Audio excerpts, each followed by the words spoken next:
Alam na namin kung sino ang nag-utos. Alam namin kung saan ang galing. So ikaw lang din ang nag-expose sa sarili mo, President Bongbong Marcos. Nako po. Siya daw ang mastermind. Yung Pangulo daw natin ang mastermind dyan sa paninira at panggigipit sa KOGC at kay Pastor Kibuloy.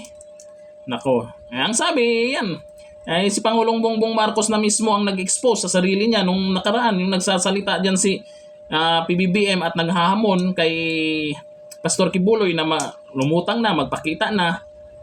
Ay yun po yung nakita po ng mga abogado na walang ibang nag-uutos o mastermind kung hindi ito si Pangulong Bongbong Marcos. Dahil hindi naman malakas ang loob ng mga men in uniform natin na matapang talagang pumasok dyan sa KOGC compound kung walang utos sa sa taas.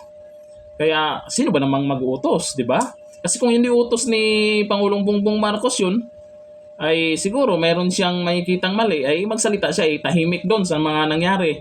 Tapos ngayon, nagsalita tungkol dyan, ay gusto magpakita na si Pastor Kibuloy. Pero alam naman ng lahat kung ano yung dahilan kung bakit ay magpakita ni Pastor Kibuloy. Wala lang tiwala yung tao. Sino ba naman ang may utos niyan? Di siya. Di ba? Alangan naman yung mga Duterte. Di ba? Siyempre, siya yung susundin ng mga kasundaluan, mga pulis. Siya yung boss. Sana Pag di sumunod sa kanya, alam na ang mangyayari.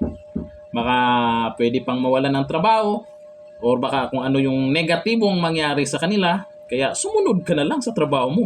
Ganun naman talaga kung sino yung Pangulo, susundin mo kung ano yung iniutos. Talaga naman. Yun po ang sabi nila. Sa tingin nyo, si Pangulong Bongbong Marcos ba ang may pakana na itong mga nangyari? Lalo sa KOGC at kay Pastor Kibuloy? Pero yung mga Duterte, suportado po itong KOGC.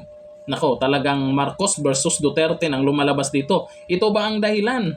Kaya talagang tumiwalag na dyan sa gabinete nila si PP Sara at medyo umiwas-iwas muna sa mga sa mga galawan po ni PBBM. Dahil ba dito?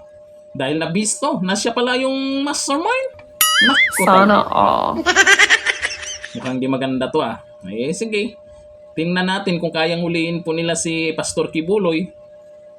Sana ay hindi po ito lumala. Kung hindi man mahuli, sigurado ako, susuko yan si Pastor Kibuloy kung iba na ang Pangulo. Sure bull yan.